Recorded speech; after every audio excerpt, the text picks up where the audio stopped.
Boa tarde, tudo bem? Vamos aqui em mais uma interpretação de texto da Bíblia. Hoje eu vou falar sobre o livro de Reis, mas não vou especificar versículo, porque é uma história que, na verdade, toma muitos versículos desse livro, né? E capítulos, inclusive. Então, eu vou falar do rei Acabe e Jezabel, né?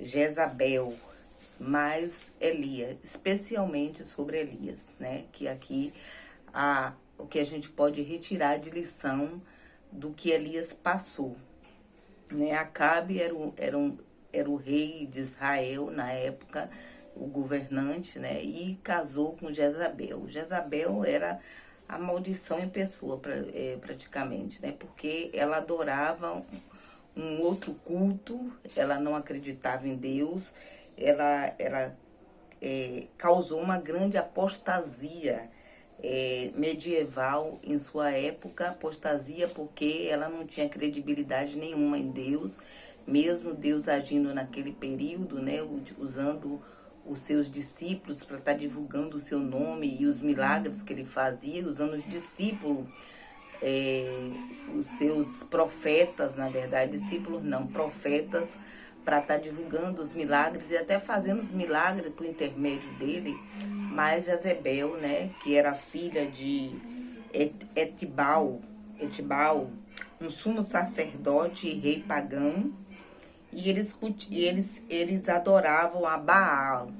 Baal era um culto, né, um culto que, segundo ela, né, ele fazia, dava prosperidade ao ambiente, né, aonde eles viviam, de terra, prosperidade de terra. Então ela idolatrava esse culto, né, que eles eram o deus dela lá, que ela idolatrava. E quando ela casou com Acabe era um homem assim muito, como é que eu vou dizer, ele era muito fraco de capacidade mental. E Jezabel era uma mulher assim muito determinada, muito poderosa assim no sentido de determinação e de convencimento, e tinha toda aquela, era impetuosa, né, arrogante, e usava tudo isso em cima de Acabe. E Acabe acabou aceitando, né, acatando os desejos dela, né? E ela pediu para ele para fazer um templo para cultuar, né, esse Baal, que era um culto dela lá, né, que ela adorava junto com os descendentes dela dessa terra, da terra dela. E eles diziam que esse Deus fazia chover quando tinha necessidade. Na época estava se passando por uma seca assim, que aumentou consideravelmente depois que Acabe se casou com Jezabel. E Jezabel, na vida de Acabe, foi um verdadeiro demônio, né? Um demônio em pessoa, porque tudo de ruim veio nesse período desse governo de Acabe. Ela praticamente destruiu o homem que ele era para ser, foi destruído por ela. E aí chega-se até eu vou abrir uma brecha para falar sobre uma coisa que um homem é útil para servir a Deus e a seu povo quando está relacionado ao caráter da pessoa que ele escolheu como esposa. Então, quer dizer mais ou menos assim, que Acabe foi, na verdade, destruído, não fez um bom governo por conta de Jezabel. Jezabel era uma pessoa muito, para o povo de Israel e para o próprio Acabe, ela destruiu tudo, né? Porque se viveu um período de seca, de destruição, de amarguras, de tristeza, muita gente passando fome, passando necessidade, e os conflitos e as coisas. Então, porque na verdade esse reino, esse culto que ela cultuava e adorava, não tinha, era inútil, né? Não, quem tinha todo o poder era Deus, e Deus não se manifestou nesse período, enquanto ela levou ao povo, né, o povo de Israel, para estar cultuando essa criatura, né, essa imagem que era nada, não fazia nada, não tinha sentido nenhum. Mas ela cultuava e ainda fez o povo, como ela era rainha, e todos obedeciam aos seus desejos, inclusive o marido. Mas foi uma grande destruição, foi um período muito triste, muito destrutivo. Existiam os falsos profetas, né, que era seguido por ela, que dizia as coisas profanas, enganosas, mentirosas, né, usando esse Deus ilusório que ela colocou lá no templo, iludindo as pessoas de Israel para que adorasse um rei ou um Deus que não existia na verdade, né? Que era um rei que ela inventou, que ela adorou e que ela fez todos acreditarem, inclusive os profetas. Ela formou 450 profetas para cultuar e divulgar esse Deus ilusório que foi só da mente dela, né? E a outras pessoas para viver nesse engano. Era uma coisa realmente do inimigo, né? Que aí você pode ver que... E aí é que entra Elias. Elias foi o único profeta da época que restou para combater Jezabel. E no início ele combateu muito bem, né? Porque ele acabou ganhando adeptos, né? Com os ensinamentos de Cristo, divulgando que através disso, porque ele era um homem muito religioso, profeta de Israel. E neste período, como a terra estava em um período lastimoso, ele deu grandes esperanças ao povo através do nosso Deus, né? Do nosso Deus verdadeiro, do nosso Jesus Cristo. E aí ele acabou recebendo, né? Acolhendo uma grande quantidade de pessoas. E esses 450 profetas que foi formado por Jezabel na época do governo de Acabe acabaram sendo destruídos por Elias e as pessoas que seguiam ele. Então Elias era muito obstinado, muito confiante em si, né? Começou com... ele sabia do que Deus era capaz, ele não deixava ele faltar nada. Inclusive Elias, quando estava passando por essa dificuldade, como várias pessoas, os pombos levaram alimentos para ele, né? Através de Deus que permitiu isso para que ele não passasse fome, nem ele nem a família dele. Então ele conhecia todo esse poder de Cristo, né? Todo esse poder que Deus tinha sobre tudo e sobre todos. Ele destronou também os 450 profetas através desse poder de Cristo, né? E quando ele fez chover, ele fez secar, ele fez virar seca para que o povo tivesse plena confiança em Deus. Depois ele fez chover, ressuscitou um menino de uma viúva. Então Elias tinha grandes poderes assim dado por Deus, né? Através de Deus. Ele fazia grandes coisas com o nome, usando o nome de Deus e com esses poderes de Deus. E via muitos milagres acontecerem através dele, né? Que Deus dava esses poderes a ele. E teve muito isso. Só que quando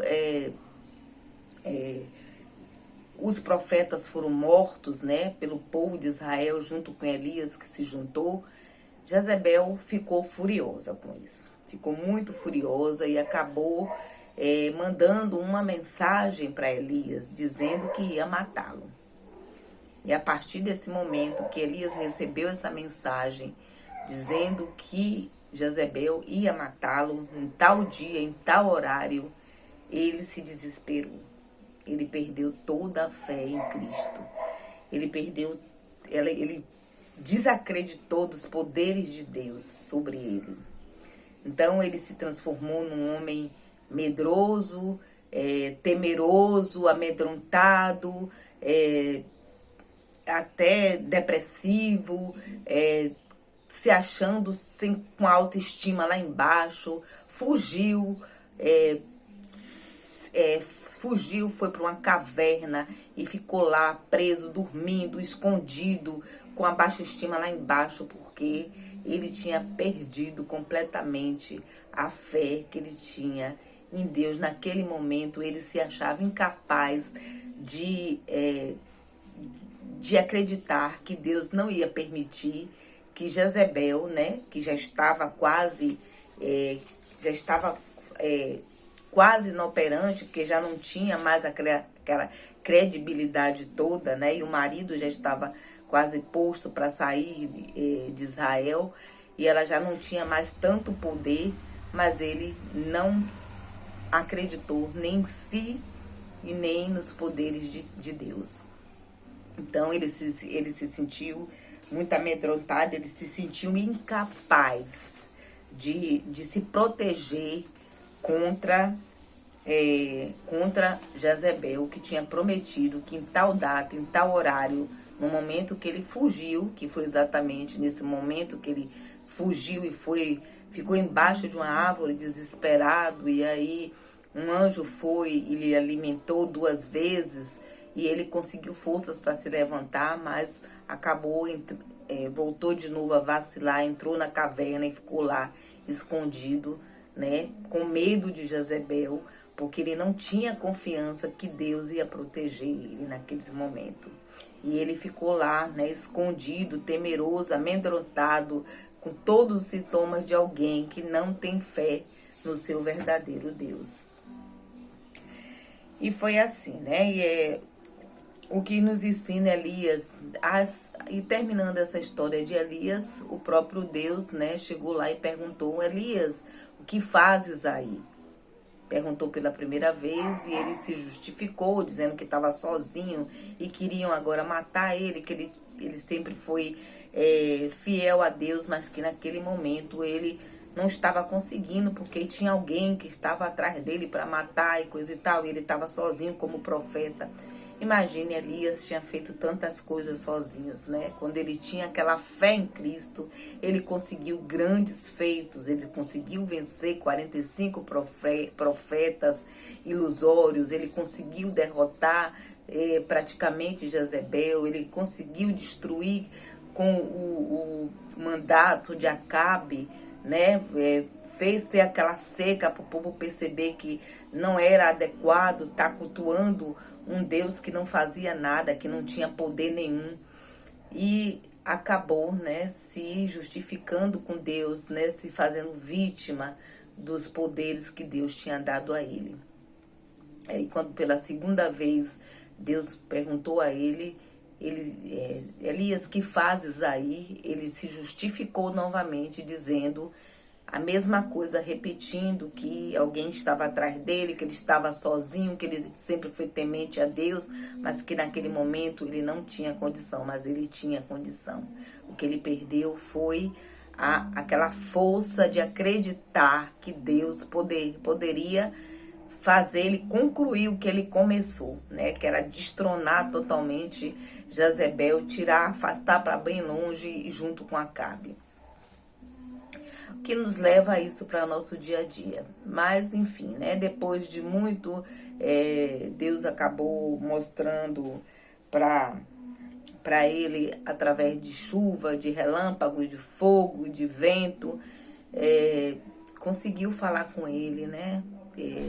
Mostrou o fogo, o vendaval, muitas coisas Deus mostrou a ele, e ele estava lá encolhido, mas no final, com a brisa leve e com a voz mansa, ele falou: Elias, levante-se e vá para fazer tal coisa, e direcionou a ele determinadas coisas que ele tinha que fazer, né?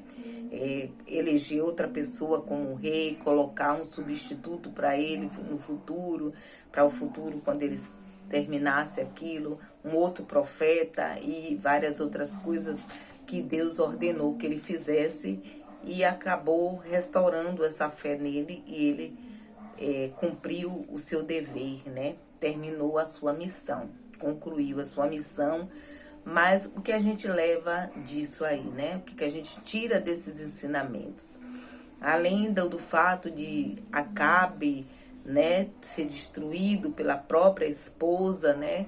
Teve não conseguiu fazer do governo dele um governo iluminado, um governo de luz, porque a sua esposa não deixou e ele seguiu as vontades dela, não olhando para ninguém, não olhando para seu povo, não olhando para as pessoas que tinham colocado ele ali com a confiança nele. Então, o que nos ensina Elias na caverna, né? Os corajosos sempre cedem ao medo, os vitoriosos são derrotados e os fortes fracassam às vezes, né? Elias era um homem comum, né? Como todos nós, e às vezes a gente até se cobra, né? Quando a gente se passa por tribulações e muitas vezes enfraquece a nossa fé, né? A gente era para estar sempre com a fé no alto, mas tem momentos que as pessoas se tornam Elias na caverna, né? Porque acaba você esperando, tendo muita expectativa de imediato, né? Sendo imediatista, mas Deus, na verdade, tem um tempo dele para fazer tudo. Deus tem, e quando ele bota você para aquele propósito, você pode até se transformar no Elias, né? Indo para sua caverna, mas se ele colocou aquela promessa em você, e se for do merecimento seu, e se for o que ele quer, né? Se for o desejo dele e o seu merecimento, vai acontecer. Porque Elias tinha tudo, né, para não sair mais daquela caverna. Mas ele tinha uma missão a cumprir, porque Deus já tinha estipulado aquilo para ele. E ele acabou saindo e terminando a sua missão. Então Deus é assim, mesmo nos seus momentos de fraqueza, ele vai estar lá para estar lhe fortalecendo e você indo cumprir o seu propósito, né? Porque o seu propósito já é destinado a você. O que é seu sempre virá a ser seu. Não importa os seus momentos de fraqueza, Deus vai estar lá sempre no momento certo para lhe levantar até você conseguir alcançar aquilo que for do desejo dele. Não importa se vai ser pelo amor, vai ser pela dor, né? Se você vai entrar na caverna ou se você não vai entrar, se você vai desistir ou se você não vai, mas se você tiver que fazer aquilo ali vai acontecer, porque já está nos planos de Deus. E o que Deus bota nos planos dele, ninguém, nenhuma Jezabel da vida tira, porque Deus é Deus. Não existe ninguém mais do que Deus. A ele todo poder e toda glória. Então nunca, né, você duvide dessa capacidade que Deus tem de lhe dar o que está lá nos planos dele para você, que é o melhor dele, com certeza. Todos nós temos livre-arbítrio, mas os escolhidos de Deus, com certeza, o plano que foi feito para o escolhido de Deus vai permanecer, mesmo que surja 10 Jezebel na vida de cada pessoa, mas vai conseguir chegar até lá, porque não tem nem espírito negativo, como de Jezebel era, né? Nenhum espírito de poderes ilusórios e deuses ilusórios que tenha a capacidade de tirar de Deus o que ele prometeu a um protegido. Não tem nada e nem ninguém que faça isso. Então, que isso sirva de reflexão, né? Que a gente, apesar... Deus cumpre o seu propósito através de nós e apesar de nós. Quer dizer, através de nós, quando é para ser quando é para ser feito pela gente, e mesmo apesar da gente ter certas dificuldades, vai ser cumprido. É como eu disse, o escolhido dele, se ele prometeu, com certeza você receberá essa bênção. Que isso sirva de exemplo, né? Que a gente não fique tão presos na caverna, que a gente aprenda a aceitar as adversidades da vida, que a gente aprenda a confiar em Deus, porque se Ele nos trouxe até aqui, é porque Ele tem propósitos grandes para a nossa vida. Só cabe a nós não nos entregarmos ao desespero e nos refugiarmos dentro de uma caverna, para que Deus tenha ainda que nos puxar de lá, como foi feito com Elias, né? Mas no final tudo dá certo, com certeza, porque nós temos fé em Deus. Tenha uma boa tarde, fique com Deus e até a próxima.